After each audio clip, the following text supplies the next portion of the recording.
Hey guys, welcome back to my channel. आप सुन रहे थे मेरे साथ love you Zindagi. Love you Zindagi भाग 29।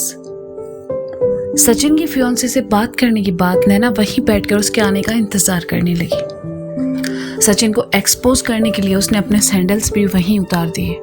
वहां बाथरूम में रखी लिपस्टिक से सचिन के चेहरे और बॉडी पर निशान बना दिए। नैना ने अपनी ओर से पूरी तैयारी कर दी थी। कुछ देर बाद ही बेल बजी। नैना ने उठकर दरवाजा खोला। सामने चूड़ीदार सूट पहने एक खूबसूरत लड़की चेहरे पर गुस्सा लिए हुए खड़ी थी। लड़की के साथ एक लड़का भी था और वो भी बहुत गुस्से में था। लड़की नैना को साइड करके अंदर आई। सचिन को जब उसने अधनग्न हालत में देखा तो उसका खून खौल गया। पीछे पीछे लड़का भी चला आया। सचिन को वैसी हालत में देखकर उसने नजरें घुमाकर कहा, छी जीजा जी, इस हालत में इन्हें जरा भी शर्म नहीं आई। घर में इनकी शादी की बात चल रही है और ये लड़का, जो कि लड़की का भाई मालूम हो रहा था, लड़की ने एक नज़र उसकी ओर देखा और फिर बेड पर जाकर सचिन की बाह पकड़कर उसे उठाते हुए कहा, सचिन उठो, ये सब क्या है, जवाब दो। इस लड़की के साथ होटल के रूम में क्या कर रहे हो तुम? सचिन बोलो। सचिन नींद से तो जाग गया लेकिन नशे में था, इसलिए बिना देखे ही अधखुली आंखों से बड़बड़ाया, नैना कम ऑन नैना, और जन्नत देखते हैं। नैना कम ना बेबी। सचिन ने जैसे ही ये कहा, लड़की को इतना गुस्सा आया कि उसने खींचकर एक थप्पड़ सचिन के गाल पर रख दिया। सचिन बिस्तर पर जा गिरा तो लड़की ने गुस्से की आग में जलते हुए कहा, यू बास्टर्ड, तुमने मुझे धोखा दिया। मुझसे शादी की बात करके तुम यहाँ किसी और लड़की के साथ ये सब। छी, कितना गिर गए हो तुम। लड़की के भाई ने उसे संभाला तो लड़की फूट फूट कर रोने लगी।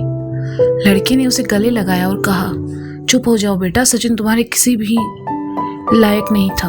अच्छा हुआ शादी से पहले इसकी सच्चाई बाहर आ गई, वरना तुम्हारी जिंदगी खराब हो जाती। चलो यहाँ से, मैं कल ही खुद जाकर पापा के साथ इसका तुम्हारे साथ रिश्ता तोड़ता हूँ। दुनिया में अच्छे लड़कों की कमी नहीं है। लड़की अपने भाई के सीने से लगे हुए सिसकती रही और उसका दिल टूट गया। सचिन, उसे कोई होश नहीं था, वह शराब के नशे में बेबस पड़ा था। लड़का अपनी बहन को लेकर वहां से जाने लगा। जाते जाते नैना के सामने रुका और कहा, तुम्हें जरा भी शर्म नहीं आती ऐसे घटिया लड़कों के साथ ऐसे जगहों पर आते हुए? अबे ओ सत्यवादी, मुझे कोई शौक नहीं है तेरे जीजा और तुझे मुंह लगाने का। मेरा स्टैंडर्ड इतना भी खराब नहीं है कि मैं उसके जैसे आदमी को मुंह लगाऊं। उसकी सच्चाई दिखाने के लिए यहाँ रुकी थी ताकि किसी और लड़की की जिंदगी खराब ना हो। भैया, इसे क्यों बोल रहे हो? जब अपनों में ही खोट है तो गैरों से क्या कहना? लड़की ने नफरत से नैना की ओर देखकर कहा। उसकी इस बात पर नैना मुस्कुराई और कहा, लेकिन इसने आज तुम्हें तुम्हारे अपनों का असली चेहरा दिखा दिया। सचिन जैसे लोग कभी किसी के नहीं हो सकते। तुम उससे लाख गुना अच्छा लड़का डिजर्व करती हो। Don't waste your time with him. Naina की बात सुनकर लड़का शर्मिंदा हो गया और कहा, आई एम सॉरी, मैंने आपको। नैना ने उसके सामने हाथ करके उसे रोकते हुए कहा, मुझे कोई फर्क नहीं पड़ता लोग मेरे बारे में क्या सोचते हैं। मैं अपनी सोच में परफेक्ट हूँ, इतना काफी है, बाय। कहकर नैना वहां से चली गई। लिफ्ट से नीचे आई और होटल से बाहर निकल गई। घड़ी में देखा रात के 9 बज रहे थे। शीतल रुचि का कुछ चिंता होने लगी। उन्होंने नैना को फोन लगा दिया। नैना ने फोन अटेंड कर कान से लगा लिया और रोड क्रॉस करने लगी। गाड़ियों के हॉर्न और उनकी आवाज में नैना को कुछ साफ सुनाई नहीं दे रहा था। नैना ने फोन काटकर जेब में डाल लिया और जैसे ही आगे बढ़ी, साइड से आती गाड़ी ने अचानक से उसके सामने आकर ब्रेक मार दिए। एक पल के लिए जैसे नैना का कलेजा बाहर आ गया हो। उसने खुद को संभाला और गाड़ी के पास आकर दरवाजे पर लात मारते हुए कहा, बाहर निकल, दिखाई नहीं देता तुझे? गाड़ी में बैठा लड़का बाहर निकला। उसने जैसे ही नैना को देखा उसका दिल धड़क उठा। ये वही लड़का था जो चाय की दुकान पर नैना के बारे में पूछताछ कर रहा था। नैना को अपने सामने देखकर तो वह जैसे खामोशी हो गया। क्या पूछे क्या कहे कुछ समझ नहीं आ रहा था। नैना ने देखा तो गुस्से से कहने लगी, अंधा है क्या साले, तेरे बाप की सड़क है, अभी तो पहुंचा देता ना ऊपर। घूर क्या रहा है बे, सुनाई नहीं दे रहा मैं बोल क्या रही हूँ? ओ हेलो, तुमसे बात कर रही हूँ, कतई बोर्डम इंसान हो यार। नैना बोलती रही लेकिन लड़के का ध्यान सिर्फ उसकी आंखों और उसके होठों पर था, जिनसे वह गाली देते हुए भी बड़ी प्यारी लग रही थी। नैना उसे सुनाती रही लेकिन लड़के ने कुछ नहीं कहा। आखिर में नैना ने अपना निचला होठ दांतों तले दबाया और बाई भाव चढ़ाकर उंगली दिखाते हुए उसे धमकी भरा इशारा करके चली गई।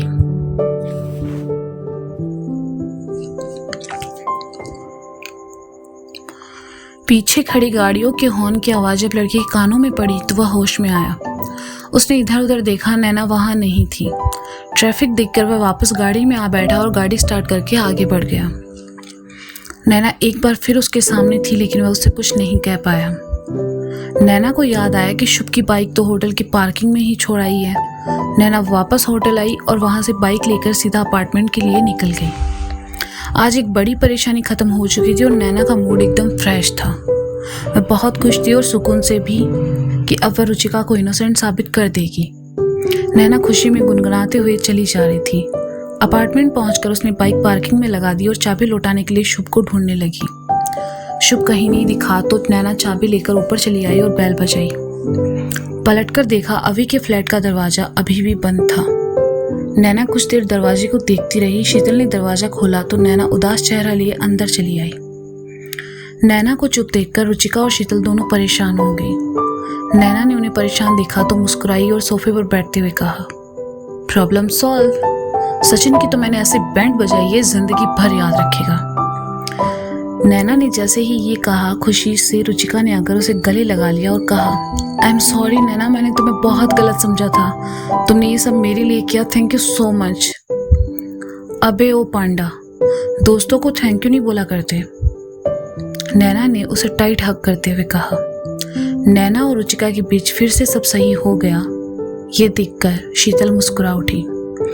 रुचिका नैना से दूर हुई तो नैना ने कहा, यार बहुत जोर से भूख लगी है, खाने में क्या है? तुम हाथ मुंह धो लो, मैं सबके लिए खाना लगा देती हूँ।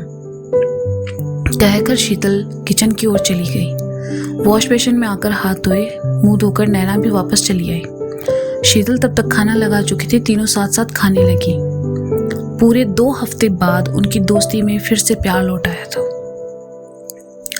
खाना खाने के बाद तीनों वहीं बैठकर बातें करने लगी। नैना ने सचिन के बारे में बताया तो रुचिका और शीतल का पेट दर्द करने लगा था। नैना को खुश देखकर शीतल ने मन ही मन उससे शादी वाली बात ना बताने का फैसला किया।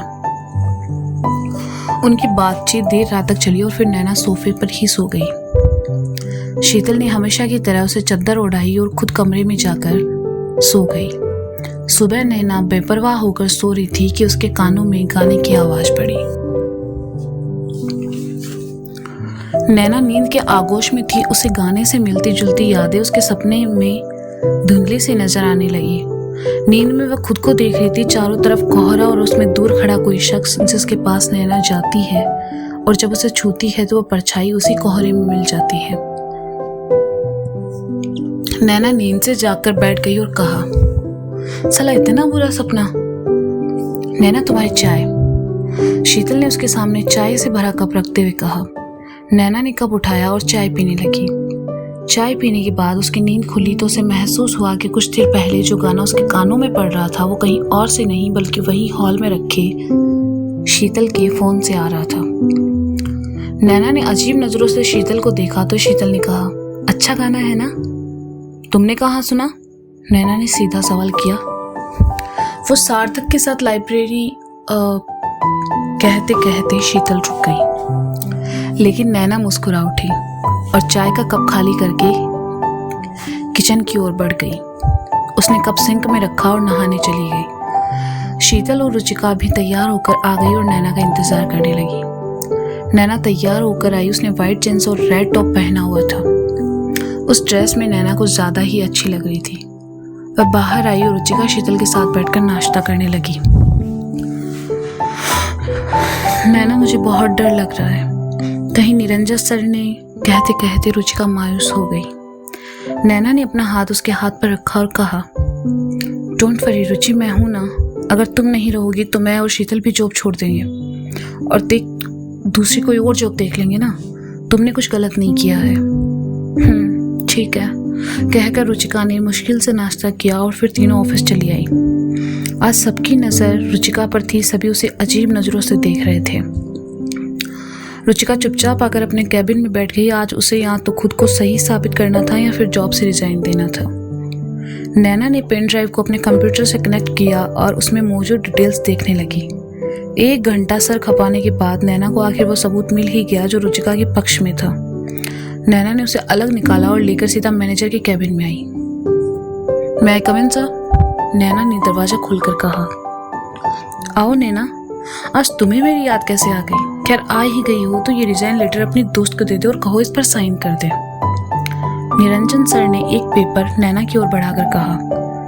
नैना ने उस पेपर के 4 टुकड़े किए और कहा, रुचिका रिजाइन नहीं देगी। तुम इतने यकीन के साथ कैसे कह सकती हो? निरंजन सर ने थोड़ा हैरान होकर कहा। क्योंकि उसके बेगुनाह होने का सबूत मेरे पास है। सचिन के साथ मिलकर कंपनी का लाखों का गबन आप करते हैं। रुचिका को मोहरा बनाया क्योंकि वो अकाउंट्स में अच्छी थी और नई थी, इसलिए कोई उस पर शक नहीं करता। आपके सारे गबन का काला चिट्टा मेरे पास है। नैना ने जैसे ही कहा मैनेजर की सिट्टी पिट्टी गुम हो गई और उसने कहा, नैना ऐसी कोई बात नहीं है, मैं तो सचिन को जानता तक नहीं। उसी ने रुचिका के साथ नाटक किया है और उसे इस्तेमाल किया है। इन सब में मेरा कोई हाथ नहीं है। अच्छा, आपको कैसे पता सचिन और रुचिका रिलेशनशिप में है? नैना ने अपनी बाई भाव चढ़ाकर कहा। वो मैनेजर हकलाने लगा तो नैना ने उसकी कॉलर पकड़ी और कहा, क्योंकि ये सब तेरा ही प्लान था निरंजन। ए नैना, मैं तुम्हारा मैनेजर हूँ, तमीज से बात करो। निरंजन ने कहा तो नैना भड़क गई और उसे पीछे धक्का देकर कहा, भग साले, तमीज के लायक भी है तू? लड़कियों को नौकरी इसलिए देता है ताकि उनका फायदा उठा सके। तेरे जितना लिक्चड़ आदमी मैंने अपनी जिंदगी में नहीं देखा। मैनेजर ने सुना तो शर्म से नजरें झुका ली। नैना उसके पास आई और कहा, मर्द है ना तू, तो मर्दों की तरह औरत की इज्जत करना सीख। तेरे घर में भी बहन होगी, बेटी होगी, उन्हें देखकर भी यही ख्याल आता है तुझे? जो लड़कियां तेरे यहाँ जॉब करती है उन सबकी अपनी कोई ना कोई मजबूरी है। इसका मतलब ये नहीं है कि तुझे उन्हें यूज करने का लाइसेंस मिल गया। आई एम सॉरी नैना, मैंने बहुत बड़ी गलती की है, प्लीज मुझे माफ कर दो। तुम जो कहोगी मैं वो करूंगा। मैनेजर ने हाथ जोड़ते हुए कहा, ठीक है, बाहर सबके सामने रुचिका को पूरी इज्जत के साथ ऑफिस में रहने को बोल और सबको बता कि वो इनोसेंट है। नैना ने कहा। मैनेजर सोच में पड़ गया, लेकिन इस वक्त अपनी नौकरी उसे खतरे में नजर आ रही थी, इसलिए नैना की बात मानने में ही उसने अपनी भलाई समझी। मैनेजर नैना के साथ बाहर आया, उसने सबको इकट्ठा किया और रुचिका को भी बुला लिया। सबके सामने मैनेजर ने रुचिका से माफी मांगी और उसे अपनी जॉब पर बने रहने को कहा। रुचिका के साथ साथ सभी मैनेजर का बदला रूप देखकर हैरान थे, लेकिन सबसे आखिर में खड़ी शीतल समझ गई कि ये सब नैना का कमाल है। सभी अपनी अपनी सीटों पर आकर बैठ गए। नैना भी जाने लगी तो मैनेजर ने कहा, नैना मुझे तुमसे 2 मिनट बात करनी है। नैना वापस मैनेजर के कैबिन में आई तो मैनेजर ने गिड़गिड़ाते हुए कहा, नैना तुमने जो कहा वो मैंने मान लिया, अब तुम प्लीज वो सबूत बड़े सर को मत देना, मेरी नौकरी और इज्जत दोनों मिट्टी में मिल जाएगी। ठीक है सर, मैं ऐसा कुछ नहीं करूंगी। कहकर नैना जाने लगी तो मैनेजर ने कहा, थैंक यू नैना। नैना को कुछ याद आया, वह पलटी और निरंजन सर से कहा, थैंक यू तो मुझे भी आपको बोलना है सर। मुझे किस लिए? निरंजन सर ने असमझ की स्थिति में कहा। नैना उनके पास आई और कहा, रुचिका के लिए आपने जो किया उसके लिए एक थैंक यू तो बनता है सर। कहते हुए उसने मैनेजर के कंधे पर अपना नाजुक सा हाथ रखा और अपने घुटने से जबरदस्त चोट निरंजन सर के पैरों के बीच में मार दी और कहा, थैंक यू सर। दर्द से बेहाल निरंजन सर नीचे जा गिरे। नैना नीचे बैठी और कहा, आज के बाद किसी लड़की पर हाथ डालने से पहले एक बार इस नैना बजाज को याद कर लेना। नैना वहां से चली गई। नैना ने जो किया उसका उसे जरा भी अफसोस नहीं था। उसे मैनेजर पर दया आ गई तो वह खुद ही उसे लेकर हॉस्पिटल गई और उसका इलाज करवाया। चोट इतनी जोर से लगी थी कि डॉक्टर ने निरंजन को इलाज के लिए कुछ दिन वहीं रुकने को कहा। नैना बाहर डॉक्टर का इंतजार कर रही थी। डॉक्टर ने निरंजन के बारे में जब बताया तो उसने अपना ही सर पीट लिया। कुछ देर वहां रुकी और फिर जैसे ही जाने लगी, सामने से आती भारी भरकम महिला उससे टकरा गई और कहा, कहाँ है मेरे पति? क्या हुआ उनको? आप कौन है? नैना ने पूछा। अरे मैं निरंजन की पत्नी हूँ, मुझे ऑफिस से फोन आया था कि वो हॉस्पिटल में है, क्या हुआ उन्हें? महिला ने कहा। नैना ने अपना गाल खुजाया और महिला से पूछा, आपके बच्चे कितने हैं? 3 बच्चे हैं, लेकिन तुम क्यों पूछ रही हो? महिला ने हैरानी से कहा। क्योंकि आपके पति अब कभी बाप नहीं बन पाएंगे, नैना ने कहा और वहां से चली गई। महिला अवाक खड़ी जाती हुई नैना को दिखती रही। तो गाइस, ये था लव यू जिंदगी भाग 29। इसका अगला भाग आप जल्दी सुनेंगे मेरे साथ मेरे चैनल पर। तब तक के लिए शुक्रिया, बाय बाय, अपना ख्याल रखें।